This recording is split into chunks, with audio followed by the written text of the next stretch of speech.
globino in intenziteto. In nekaj, kar je najbolj čudnega in očitno sodi v svet izmišljije, je to, da je tista megla nosila sabo neverjetno poezijo slovenstva. Namreč mulc 20-letnik, ki pride in sedi na recimo 30 metrov daleč od terase, s katere je Otom Župančič pozdravil osvoboditelje, presrečen, da je tudi sam končno član, polnopravni član, najmlajši, ampak polnopravni subjekt v tej slovenski univerzi. To je nekaj, kar po 60 letih ni izgubilo še svoje ostrine. Neverjetno doživetje, zaradi tega, ker smo iz zamejstva zmeraj čutili, da je naša domovina, da ima središče Ljubljano.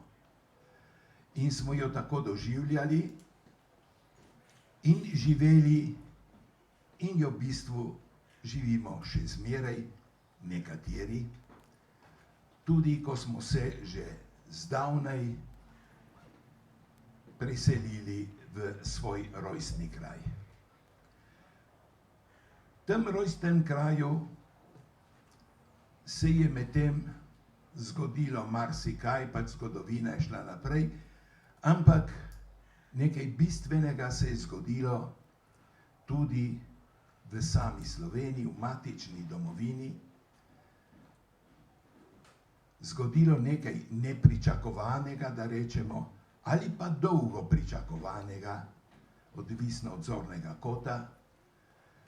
Čez noč, tako rekoč, je Slovenija postala samostojna, uresničena zamisel tiste zedinjene Slovenije, svoja suverena država. Kaj vse smo si takrat predstavljali, vsi mi, tisti, ki smo se na prve slovesnosti vozili iz Trsta, iz Koroške, iz Goriškega, iz Benečije, in vsi vi, ker vidim, da ste bili vsi že toliko stari, da ste doživeli čas izpred 25 let. Drago mi je, da tu med vami vidim danes tudi nekatere svoje sopotnike iz časov, ko sem bil uslužbenec Ljubljanskega radia, začenši s kolegom Sašo Vugo, ki ga prisrčno pozdravljam, tudi zato, ker sem potem stanoval v njegovem stanovanju. Mimogrede, z Lojzetom Lebičem, ki gleda stran tako, kot je zmeraj gledal, prizanesljivo poslušajoč. Z nekom, ki se mi zdi, da je zelo podoben predsedniku, ampak zame je bil predvsem Milan Kučan. Tam zadaj, skratka, pozdravljam tudi vseh vas, ki se osebno ne poznamo. Pozdravljam s tem, da sem sklenil, da ne bom ponavljal tega, kar so lepše povedali pred mano, začenši s predsednikom Milčetom Komelom, kar bo gotovo povedal tudi še kdo za mano. Mislim, da je pa nekaj, kar gre mimo osebnega in zaradi česar je prav, da sem tukaj in sem tudi sprejel to. Glede na to sem rekel, podpisal sem že toliko resolucij, izjav in peticij, da bi težko povedal en originalen stavek. Moji originalni stavki se nanašajo na to, da bi vam priklical v zavest, da smo pred 25 leti, da nas je prevzelo navdušenje, ki je mejilo že na blaženost. Tudi nas z druge strani meje in tiste zonstran oceanov, vsakogar, ki je bil v njem, ki je bila v njem vsaj kaplja slovenske krvi.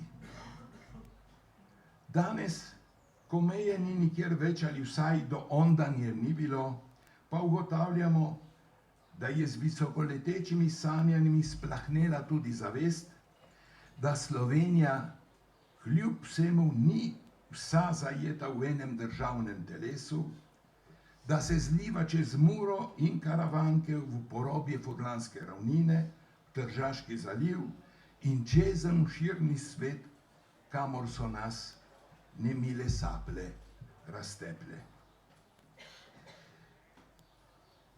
Moram pa poudariti, ker se rade izkrivljajo besede ali potikajo izjave, posebno zadnji čas je to na Slovenskem zelo v modi in časopisi je kar živijo od tega, bohotno in primerno vulgarno.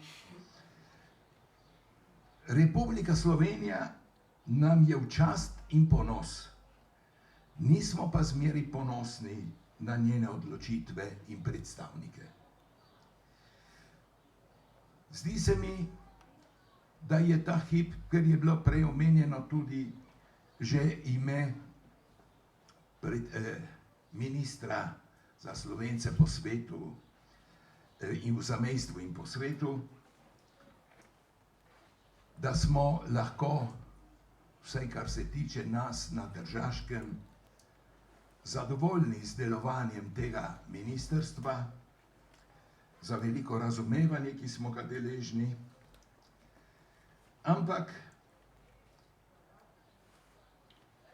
zdi se mi, da v državi, kakršno smo si takrat zamišljali, nekateri z mano vred oziroma nekateri okrog mene, bi bilo lepo, če ne bi imeli takega ministrstva za Slovence v zamejstvu in po svetu. Mislim, da nas je tako malo, da smo vsi kot ena sama družina in da je prostor za vseh 2 milijona, pa še tistih nekaj decimalk, lahko v sami ustavi Slovenije in da sodimo prav vsako ministrstvo naše republike. Posebno potem, ko smo stopili v Evropsko unijo in ne kaže, da mislimo iz nje zaenkrat izstopiti. Žal, nas je res na vseh kontinentih za dobro družino, komaj za dobro družino, ampak med sabo sprtih bratov in sestra, z neporavnanimi računi že za časa dedov in zaverovanih svoj edini in dokončni prav. Nekaj nas je pa, ki nimamo nikakršne izbire, ker smo vse življenje veslali v viharnem morju, s tem edinim svetilnikom pred sabo, biti to, kar smo se rodili in kar nam je bilo prepovedano biti. Iz te prepovedi smo črpali življenjsko moč in veslali proti edinemu cilju preživeti. In smo preživeli. In živimo v suverenem evropskem narodu. Kaj pomeni narodna zavest? So nam, vsaj tistim, ki tudi škilimo na športno področje, jasno pokazali Islamci. Ne boste verjeli, da jih zdaleč ni niti za polovico, niti za četrtino Slovencev, ampak so nenadoma, se mi zdi, da so lahko vsej Evropi v ponos. In da so nam lahko za zgled.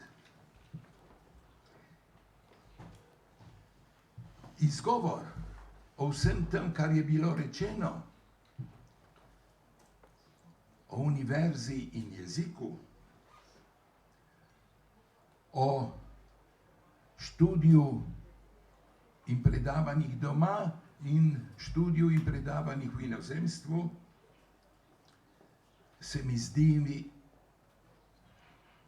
da gre obravnavati kot pogovor med enakopravnimi in samo pogovor med enakopravnimi, zavestjo, da naš jezik sega tudi daleč nazaj. Povedal je doktor Bavčar, kako je on to doživljal. Povedal je Boris Pahor, morda malo preveč gostobesedno, kaj si on predstavlja, ni pa dovolj jasno povedal, kako je doživljal. Govorijo pa njegova dela o njegove črtice v Grmadi pri Stanu, kaj je pomenilo govoriti slovensko in kaj je bil profesorjev pljunek v dekliška usta in tako dalje in tako dalje. Nismo se zbrali zato, da bi brskali po grozotah naše preteklosti, ampak to, da ugotovimo, da moramo skupnimi očmi preprečiti napako, ki jo lahko zgreši naš suvereni parlament, velikansko krivico vsem tistem, ki so se borili za postavitev temeljev slovenskega jezika, tudi tistim, ki sem jih sam doživljal kot jedro tega boja, in sicer Francetu Bevku, Andreju Budalu in drugim, ki so tiskali slovenske drobne, pisali in tiskali slovenske knjižice za časa fašizma, z vsem, kar je pač temu sledilo, z zapori vred. Ampak ponosni smo tudi na to, da je navsezadnje Primož Trubar predaval v Trstu, v katedrali svetega Justa in celo v slovenščini, ne samo v slovenščini, ampak celo v slovenščini, v davnih letih, ko so bile naše knjige šele na tem, da nam jih prešvercajo v sodih, ali so jih morda samo tako vozili v sodih, ker je bilo, takrat so vedeli, da je to, kar te opije, dejansko ljubitelja slovenskega jezika, bolj od slehernego alkohola, da je to knjiga. Zdi se mi, da se je med tem izoblikoval čudovit slovenski jezik, lep, čeprav, bi rekel, je težko najti zanj primere, ampak velikokrat se v njem pojavlja prispodoba lipicanca. Tu imamo v prvi vrsti zagovornika Borisa, tega doktor Bavčar ga je tudi omenil lipicanca. In dejansko se mi zdi, tudi razne izjave in peticije omenjajo lipicance, ki jih je bilo treba zaščiti, za kateri pravzaprav se je treba boriti, kakor za slovenski jezik. Je pa le nekaj skupnega, tudi iz mojega zornega kota je to, da se Lipicanci, čeprav pomislimo, pridejo na svet črni. Nič kaj ugledni niso. Luškani, žrebički, luškani, kakor so luškani, pač tudi črni, recimo, tudi goloprsi, ptički, take nad svojo zakonsko posteljo imam lastovičje gnezdo, kjer se zdaj letos že drugič vali samička. Namreč in sva žena prav nestrpna, ali jih bo 5, kakor lani ali predlanskim, ali samo 4, kot so bili prvič iz gnezda. In ves ta čudež se je zgodil v 2 mesecih. Na soboto pred 1. majem sta priletela, si ogledala spalnico najino, zdelo se jima je, da je sprejemljivo, na vse zadnje. Žena je takoj pregrnila posteljo s staro rjuho. No in drugi dan vidim že, da gospodarita noter in popravljata staro gnezdo, zdaj pa vali že drugič. V 2 mesecih čudež življenja. Odleteli bodo in se mi zdi, da je to, da smo lahko samo srečni, da doživljamo ta čudež narave tudi in da mu intimno sledimo od blizu. Čudež slovenskega jezika je trajal malo dlje. Ta Lipicanček se je rodil črn, nebogljen, ampak potem pa je res zrasel in se skratka razvil v čudovitega, lepega, belega, rasnega konja. In da bi izpeljal primero do konca, bi rekel, pa pustimo temu konju naj zavihra od Nadiže in Soče do Mure, od Drave na severu do Kolpe, v vsem svojem blesku, ki ga je slovenski narod gradil skrbno, kakor lastavička svoje gnezdo, nekaj stoletij, in ohranimo ga zaradi lepote, zaradi zvestobe svojemu narodu, predvsem pa vsakdo od nas samemu sebi. Hvala lepa.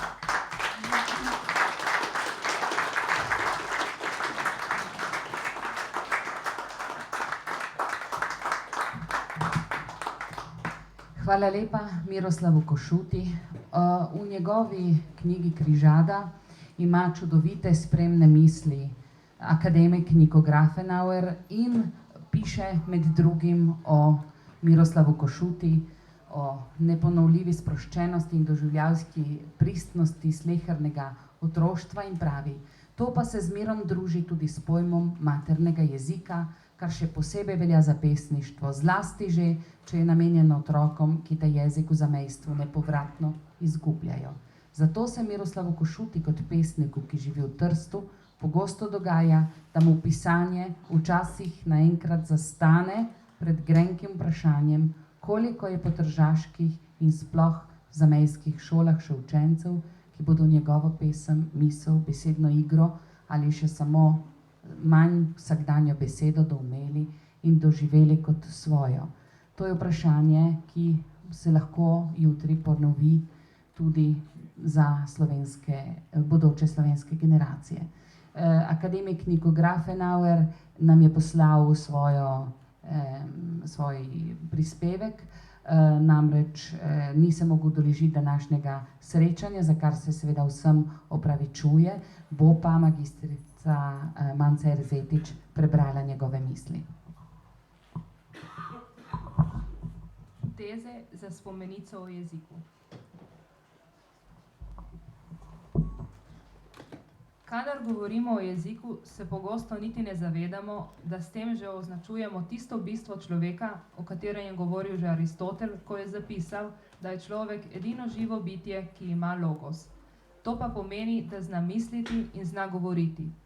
V vsem vedenju o nas samih in o svetu smo že obdani z jezikom, ki je naš lasten. Naše vraščanje v podedovano jezikovno razlago sveta pa hkrati pomeni tudi naše odraščanje v svetu.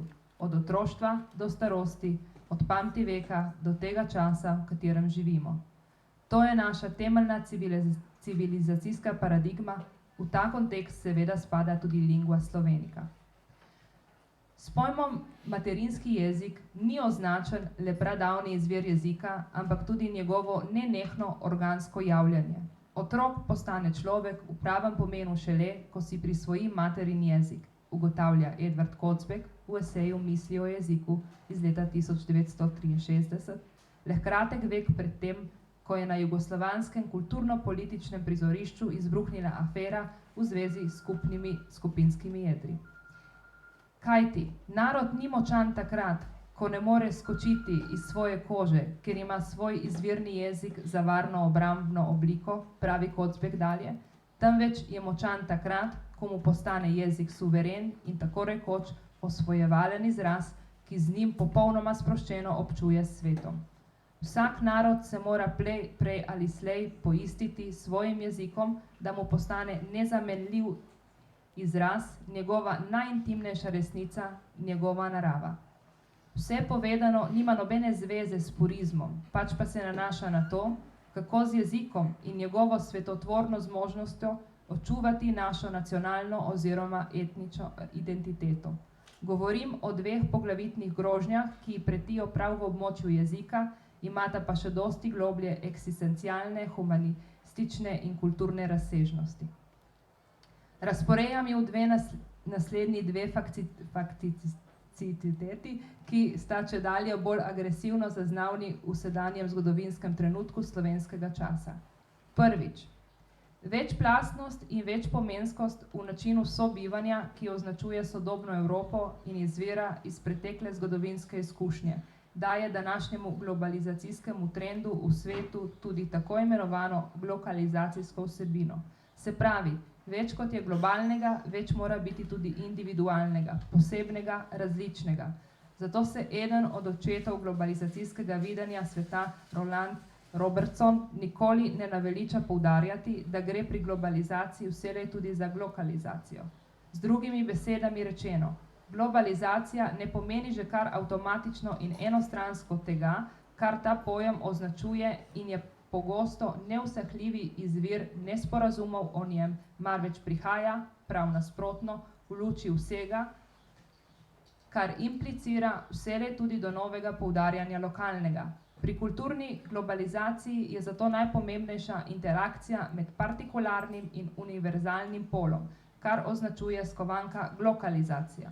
Vse to pa ne velja zgolj za ekonomske, finančne, medijske, vojaške, interkulturne in druge povezave, ampak še posebej za duhovna razmerja, ki ob informacijskem povezovanju hkrati izpostavljajo tudi samosvojskosti. V tem smislu je še zlasti pomemben tudi tisti temelj evropske etnokulturne različnosti, katerega predstavlja jezik, saj je jezik bistveno določilo nacionalne individualnosti in identitete. Drugič, kako v luči povedanega ne pritrditi izjemnemu italijanskemu pisatelju našega časa, Italu Calvinu, ki v svojem harvardskem predavanju Natančnost pripoveduje o kužni epidemiji, kakršna se je zgrnila na človeštvo v podobi jezikovne kuge, v kateri so se razgubile zmožnosti razločevanja in spoznavna moč besede, logosa, namesto tega pa v jeziku prevladujejo avtomatizmi in poplitvenost izraza, ki se zateka k splošnim, anonimnim, abstraktnim formulam in pomenskim razvrednotenjem. Korenine te epidemije lahko iščemo v politiki, ideologiji, birokratski okostenelosti, množičnih občilih, šolskem razširjanju povprečne kulture, skratka, na vseh ravneh splošnega stanja duha današnje civilizacije. A ne gre le za jezik, ampak tudi za podobe in predstave. Kajti živimo pod nenehno ploho podob, najmočnejša občila ne počnejo nič drugega, kakor da spreminjajo svet v podobe in ga množijo s fantasmagorijo zrcalnih iger. Te podobe so večinoma brez notranje nujnosti, ki bi morala biti značilna za vsako podobo kot oblika in pomen, kot moč, ki pritegne pozornost, kot bogatstvo možnih pomenov. Večina tega oblaka podob se razblini v hipu, kakor sanje, ki v spominu ne puščajo sledi, ne razgubi pa se občutek otujenosti in nelagodja. Morda pa ni le v podobah ali jeziku inkonsistenca, je v svetu, kuga prizadene tudi življenje ljudi in zgodovino narodov, spreminja vse zgodbe v brezoblične, naključne, zmedene, v zgodbe brez začetka in konca. Če to ni upodobitev vsega tega, kar se v kozarcu vode danes dogaja na Slovenskem, ne rečem nič. Zato isto velja tudi za kulturo, ki nam jo predstavlja jezik. Kaj hočem reči? To, da moramo slovenski jezik jemati za svoje nezamenljivo etnokulturno izročilo, ki ni združljivo z nobeno neoliberalistično poljubnostjo, pač pa je slovenska usodna zaveza. Dokler smo slovenska nacija, ki se je pred 25 leti zavarovala tudi z lastno državo, se tej zavezi ne moremo odpovedati v imenu nobene globalizacijske fantazme, pa naj bo ta ideološkega ali ekonomističnega značaja. Niko Grafenauer.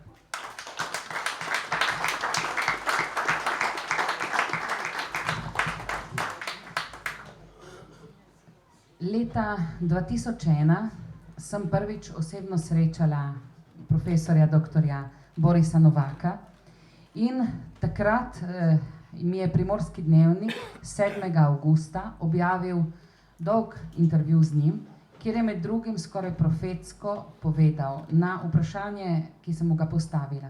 Slovenija se odpira Evropi, nas bo odpiranje drugim dejansko pogoltnilo v globalizirano literarno uniformiranost ali nasprotno obogatilo? Odgovor profesorja doktorja Novaka je bil naslednji. Možno je oboje. Vse poti so še odprte, je pa to predvsem odvisno od nas samih. Noben tujec, nobena druga kultura ni slovenski tako nevarna, kot so ji nevarni Slovenci sami. Če se bo uveljavila cinična politika, ki povzdiguje le potrošniške vrednote in zanikuje kulturo, potem se nam slabo piše. Menim, da se slabo odpiramo in slabo zapiramo. Tam, kjer bi morali biti bolj odprti, smo provincialno zadrti. Tam, kjer bi pa morali pogumno braniti svojo kulturno identiteto, smo jo pripravljeni klečeplazno prodati, niti ne za velike, ampak za male denarje. Ta kramarska mentaliteta nas utegne drago stati. To je Boris Novak.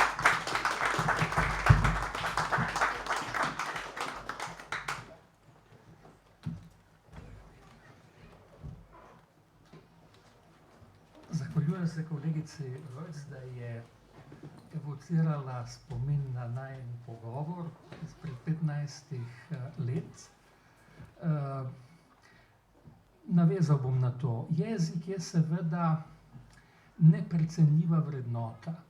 Je pravzaprav ne zgolj sredstvo komunikacije, ampak način, kako doživljamo svet, in temeljna mentalna zmožnost.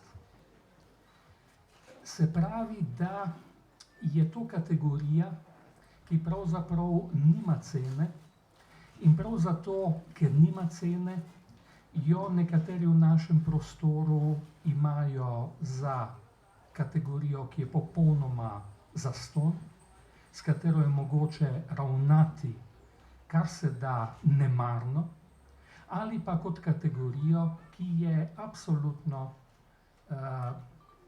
ki stane preveč. Če stane preveč, potem seveda se je treba vprašati, čemu je samostojna Slovenija sploh bila potrebna, ali ne bi bilo pravzaprav ceneje, če bi ostali nemo pleme južni Avstrijci, ki govorimo slovenščino samo za domačimi vrati. Obenem moram zelo jasno povedati, da nisem zelo vesel tistih tonov v današnji diskusiji, ki jezik slovenščino zvajajo, reducirajo predvsem na etnijo, na etnično osnovo. Zdi se mi, da je to najboljša in najhitrejša bližnjica v konec tega jezika. Tako kot je globalizacija v svoji cinični nasilnosti skrajno nevarna, tako je za nas, za našo bodočnost, prihodnost naših vnukov, pravnukov, nevarna ta tradicionalna in nam tako znana domača drža samozadostnosti in nenehnega sklicevanja na slovenstvo kot nepresegljivo svetinjo. Med etničnostjo in jezikom ni nujne zveze. Med mojstrskim obvladovanjem slovenščine in kategorijo materinskega jezika ni nujne zveze. Utegne se zgoditi, da bo nekdo, ki je bil rojen v jeziku, ki se mu reče farsi, obvladal nekoč slovenščino bolje kot naši lastni otroci. In tako je edino prav. Zdaj mi pa dovolite, da grem k stvari sami, se pravi vprašanju znanstvenega jezika, za katerega se bojim, da doživlja enako nemilo usodo, kot jo doživlja tudi literarni jezik, umetnost in kultura nasploh. V trenutku osamosvojitve se je žal slovenskim politikom, zelo redkimi izjemami, zazdelo, da kultura, v imenu katere je ta osamosvojitev bila končno dosežena, ni več potrebna. Enako se je pravzaprav zgodilo tudi z raziskovanjem in znanostjo. Odnos do znanstvenega jezika, da ga je mogoče posredovati naslednjim generacijam, ga razvijati v skladu z vsemi izzivi današnje, najnovejše in najbolj sofisticirane znanosti, na ta način, da ga je mogoče posredovati v nekem drugem jeziku, je